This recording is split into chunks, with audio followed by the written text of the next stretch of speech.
Senhoras e senhores, um jogo que tava caminhando pra muita gente em determinado momento do segundo tempo falar que coitada da bola, que o jogo tava ruim, mas ele chega no final e na verdade, cara, temos Léo Jardim fazendo uma, duas, três, várias boas defesas, um bom jogo pro Vasco. O jogo em algum momento ele começou a ficar meio chato e tal, mas a capacidade de transformar o jogo em chato, eu acho que é um mérito do Vasco, que vamos ser sinceros, tem um time inferior. Então é um mérito do Vasco. Olha só, pessoal, começando do começo, vamos lá. A gente entrou em campo com esses 11 jogadores aqui e o que a gente tem de novidade, o que a gente tem de não novidade. Olha só, distribuído em campo, a gente tinha assim os times, então o Vasco para começar tinha aqui na defesa o Lucas Freitas de titular, mais uma vez, sendo que ele teoricamente não é o titular é o Maurício Lemos, só que mais uma vez não está disponível, e aí a gente entrou em campo com um zagueiro que foi aquele cara que até jogou no Campeonato Carioca, mas que não é o nosso melhor, e a zaga do Vasco tem sido um problema, a gente tá tomando gol de Deus e mundo e alguns gols até bem ridículos, tá ligado? No meio de campo a gente tem a volta do Jair como titular, mais uma vez,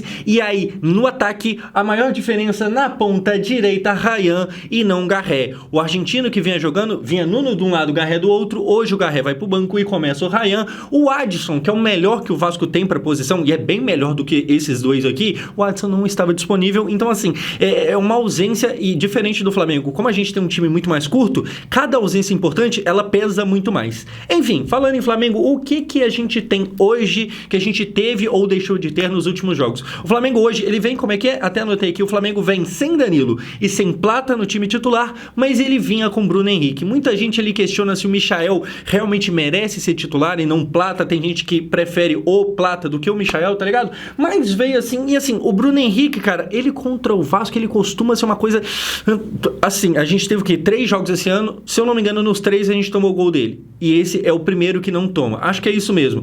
Eu sei que praticamente tudo que teve, ele fez gol. Então, graças a Deus, dessa vez não, mas é sempre um cara que incomoda o time do Flamengo. A gente sempre fala quando tem jogo de um contra o outro, é superior. Mas, cara, antes da gente falar de futebol, dessa vez nem vou fazer publi nem nada do tipo, não. É assim, cá entre nós, não conta pra ninguém não, tá ligado? Cá entre nós, mas assim, o Galvão errando tudo, trocando o nome de todo mundo, tava feio, hein? Eu não sei você, não sei se você ficou se atentando a isso, tá ligado? Mas eu acho que ele conseguiu. Se você parou pra prestar atenção, ele conseguiu te incomodar, seja você flamenguista ou vascaíno. Assim, ele falou que o Léo Ortiz caiu pra fazer a defesa. Aí teve um momento que eu acho que é o De La Cruz que ele chamou de jogador do Vasco. Ele chamou o Michael de Mica. Ele errou muita coisa, sei lá, tá ligado? O Galvão é o maior narrador da história do Brasil. Mas tem hora que o tempo chega pra todo mundo. Talvez, enfim, só um comentário aqui. Vamos falar de bola rolando. Olha só, como é que começa a partida? Com o Vasco tendo uma grande de uma chance com o Paulo Henrique lateral, que vem fazendo uma boa temporada, tá ligado? Ele vai chutar daqui e a bola vai ir, olha só na onde aqui, olha a oportunidade do Vasco. A bola é cortada pelo Rossi, vem aqui na entrada da área pro Paulo Henrique, que chuta! E ela bate na trave, e depois no rebote o Vasco não consegue chutar de novo. Tem aqui um outro ângulo, olha só, o chute vai aqui por muito pouquinho. Essa bola acabou batendo na trave e não entrando direto. A gente tem aí o chute do Paulo Henrique. Aqui é legal falar o seguinte, o Vasco conseguindo realmente levar perigo, tá ligado? Todo mundo sabe que o time do Vasco, na maior parte de todos os jogos, ele só tem o Verratti. Então chega na lateral e cruza na área e torce pra ser o Verratti estar lá e fazer alguma coisa. Nesse momento aqui, o Vasco até começa com uma jogada assim, só que aí o Rossi corta e a gente consegue levar perigo com alguma coisa que não é só cruzamento no Verratti. Que bom. E assim, por muito pouco essa bola não entrou, foi um chute na trave, é questão de sorte e azar aqui, ela balançou um pouquinho, quis Deus que ela batesse na trave e não fosse gol, tá ligado? Mas que bom que o Vasco criava. E assim, tendo em vista o que foi o último jogo, que a gente passou aperto pra um time que, com todo respeito, é bem inferior ao Flamengo, cara, hoje aqui a gente começar atacando é bem legal. Porém, depois, o que a gente vai ter é o seguinte, Léo Jardim parando o Flamengo. Léo Jardim, eu acho que inquestionavelmente o melhor nome em campo hoje, né? Alguém discorda? Imagino que não. Olha só o que a gente tem aqui, o Flamengo vem tocando bola muito bem, o Michael passa, recebe, chuta, e aí o Léo faz a intervenção dele. Cara, o Léo, ele, quando chegou no Vasco, ele era tão querido quanto o Verratti. Eu acho que hoje em dia desgrudou uma coisa da outra, o Verratti passou bem na frente, tá ligado? Mas ainda tem momentos, tem dias iguais hoje, ele faz uma partidaça, e assim, é ainda mais valioso quando você faz essa partidaça, quando você tem aquele baita dia contra o Flamengo, contra o rival, tá ligado? Então assim, o Léo Jardim completamente absurdo também, um jogador muito querido, e ele mostra porque ele é tão querido. Na sequência sequência, o que a gente vai ter? De novo, o Vasco atacando, e aqui poderíamos ter feito gol, talvez deveríamos ter feito gol. O Nuno vai ter uma oportunidade aqui de chute, olha só o que acontece aqui. De novo, o Vasco chegando bem, a bola vem no Nuno, que dribla o Wesley, deixa no chão, chuta, e o Rossi faz uma baita de uma defesa.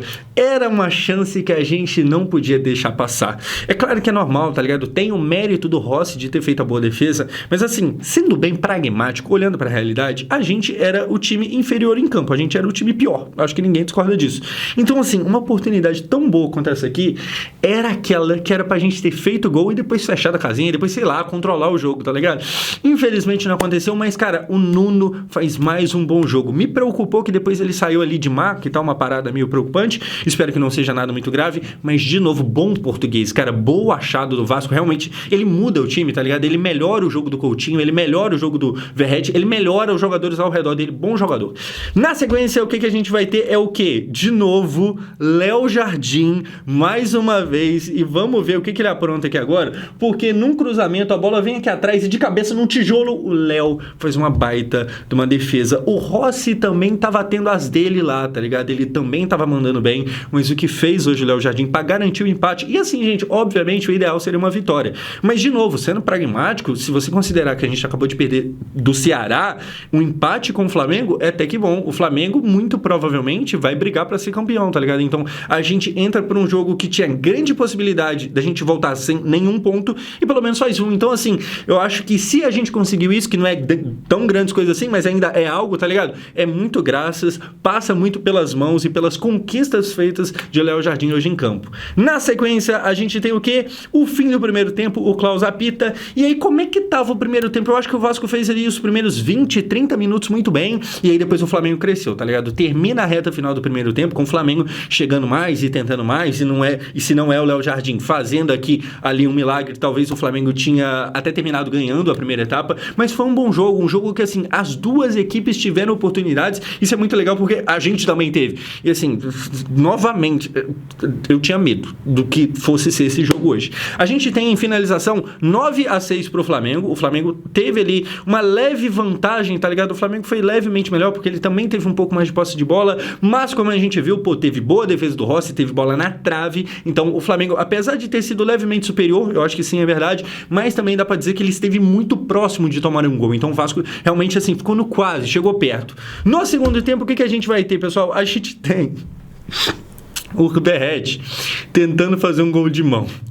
A gente tem o Verratti lembrando da onde ele vem, de que país ele é, tá ligado? O Verratti sendo muito argentino. O que acontece? Cruzamento na área, ele vê que não vai chegar de cabeça, a bola tá vindo de cá, ele vai lá e vai de mão na bola e tenta direcionar no melhor estilo Maradona, só que existe o VAR hoje em dia e, cara, foi até engraçado a cena, a gente vai ver aqui, deixa eu comentar. Olha só, um cruzamento que o Ryan meio que se embolou com a bola, isso aqui poderia ser um bom lance, mas sai forte, a bola vai lá na trave, mas assim, cara, assim, foi engraçado porque ele vai de mão, o pessoal pede a mão e aí o juiz dá mesmo e ele nem reclama, porque tipo assim, cara, eu imagino o que passou na cabeça dele, tipo, caralho, velho, eu acabei de tentar um gol de mão do nada, mas enfim, ele nem reclama, achei engraçado na hora, ele tentou, e se ele faz um gol de mão nesse jogo, tá ligado? Se por acaso dá alguma sorte, algum apagão, aquele clássico dia que o VAR erra muito, imagina o maluco consegue de fato fazer um gol de mão num jogo contra o Flamengo, assim, ele seria o maior bandido do estado, tá ligado? Ele seria o cara mais foda, mas nada disso aconteceu, infelizmente. Ele tentou aí, loucura do Verratti.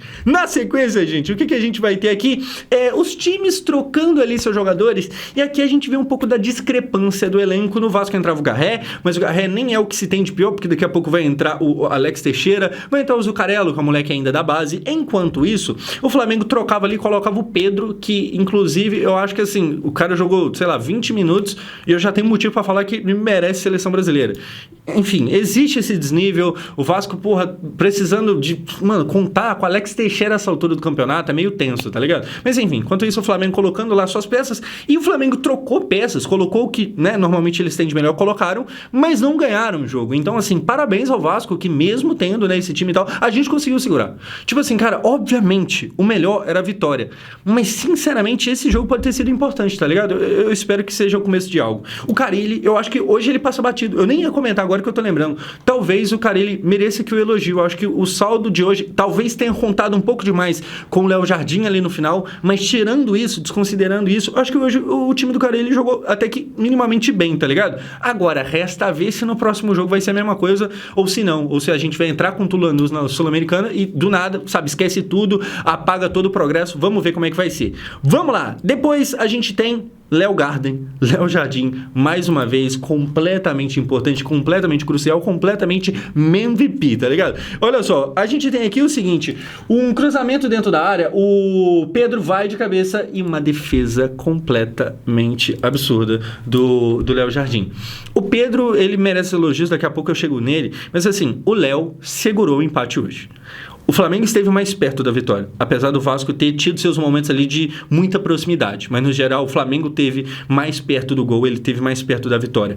Ele não chegou de fato nela graças ao Léo Jardim. Sinceramente, várias e várias defesas importantíssimas. O nome do jogo hoje bem importante e sobre o cara que cabeceia aqui, eu vou rasgar seda. Cara, o Pedro é muito bom. A gente não sabe nem quem que vai ser o técnico da seleção brasileira, porque né, a CBF é aquela bagunça toda, o que a gente tem ao invés de técnico, tipo, ao invés de anunciar, sei lá, um anti-loja, a gente tem denúncia de corrupção dentro da CBF lá, aumento de salário, enfim, mas a gente nem sabe quem vai ser o treinador, mas o Pedro é provavelmente, realmente, o melhor atacante que se tem no Brasil. Cara, é muito diferente, tá ligado? O Pedro é bom no jogo aéreo, ele é bom no jogo no chão também, ele, tipo assim, mesmo que exista lá Matheus Cunha, João Pedro lá no Brighton também, eu acho que o Pedro é o que se tem de melhor para a seleção brasileira. Olha só, depois, o que a gente vai ter mais? Alex Teixeira entrando. Que bom, né, que teve empate, porque assim, um time que entra o Alex Teixeira em 2025, final do primeiro semestre, e o que se tem é o Alex Teixeira, um time nessa realidade, de certa forma me obriga a dar uma comemorada no empate. Eu não tô de sacanagem aqui não, porque é o Alex Teixeira entrando. Assim, poderia ser o Payet, mas o Payet, né, lesão e tal. Inclusive, corrigindo um comentário do último vídeo, eu tinha falado que, agora com a lesão do Payet, porque ele machucou no último jogo, talvez a gente tenha visto os últimos momentos dele, os últimos minutos, talvez tenha acabado. Então, não acabou não. Parece que, apesar de sim, o contrato terminar no dia 5 do mês que vem, ainda tem uma outra parada lá, uma cláusula que tem a ver com o bagulho do passaporte dele quando ele veio pro Vasco, mas ele vai ficar até julho. Basicamente é isso. Então, assim, teremos provavelmente o Payet de volta aí, ele vai se recuperar da lesão. Até julho ele tá aqui e aí realmente depois não deve ter renovação, não. Mas hoje, falei isso tudo do Payet pra falar que hoje a gente poderia contar com ele. Não contamos, ele tá ainda se recuperando da lesão. Então a gente tinha aqui o Alex Teixeira. E mesmo assim, o que vai ter depois é o pessoal começando a reclamar, coitada da bola, achando o jogo meio ruim, mas não antes do apito final. Tivemos mais uma vez o Léo pegando aqui, o Léo pegando ali. Como eu falei, é o cara do jogo, tá ligado? É o cara que foi mais importante, foi mais crucial. E como eu falei, eu acho que hoje, por incrível que pareça, esse jogo, ele tinha tudo pra demitir o Carille. Tudo. Muita coisa. Muita coisa. Mas pra ser bem sincero, eu gostei do que eu vi hoje. Como eu falei, na reta final a gente contou um pouco ali com a sorte, porque se não fosse esse homem aqui, a gente teria tomado um gol, tá ligado? Mas foi digno. Se você considerar contra quem qual era o adversário, foi um jogo bem digno e tal. E aí aquilo. Agora, pra ver se realmente dá pra continuar elogiando o Carille, a gente tem que ver o que vai ser no jogo contra o Lanús, no jogo da Sul-Americana e a sequência do Brasileiro. Até porque, assim, eu tô falando que isso aqui é muito bom, mas é condicionado a uma continuação de progresso mais pra frente, tá ligado? Então, o empate hoje é bom, condicionado a gente realmente continuar progredindo e a gente ter os resultados mais pra frente. Enfim, é isso. Espero que eu tenha comentado sobre tudo. Esqueci de falar alguma coisa? Comente você aqui embaixo que eu dou uma olhada, o pessoal vai comentar aí também. Fique à vontade, 0-0. Ninguém sai feliz, ninguém sai triste. A gente sai um pouquinho mais feliz. Pelo menos é o que eu acho. E você? Comenta aqui embaixo.